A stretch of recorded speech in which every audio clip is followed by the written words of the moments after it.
The air crackled with tension in Paris. European leaders gathered for an emergency summit. The date was February 17, 2025.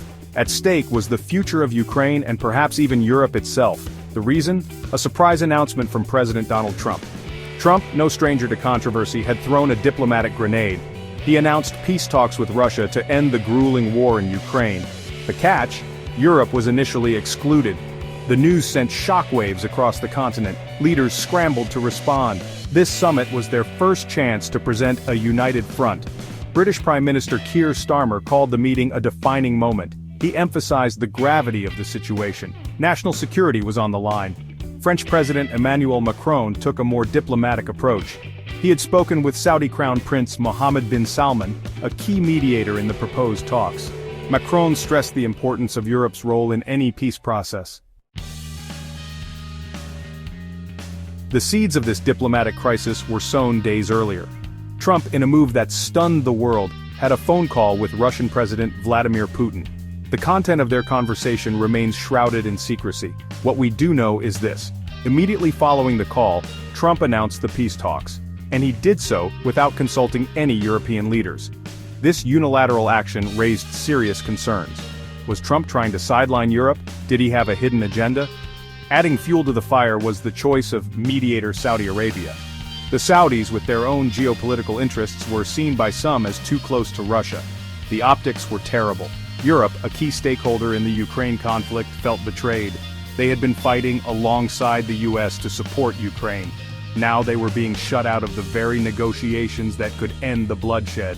The situation was a diplomatic powder keg.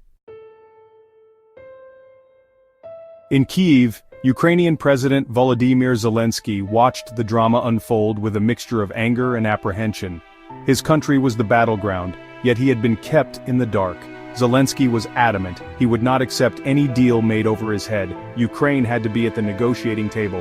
His message was clear and unwavering. No decisions about Ukraine without Ukraine. He reminded the world that his people were fighting and dying for their freedom. Their sacrifices could not be ignored. Zelensky's stance resonated with many in Europe.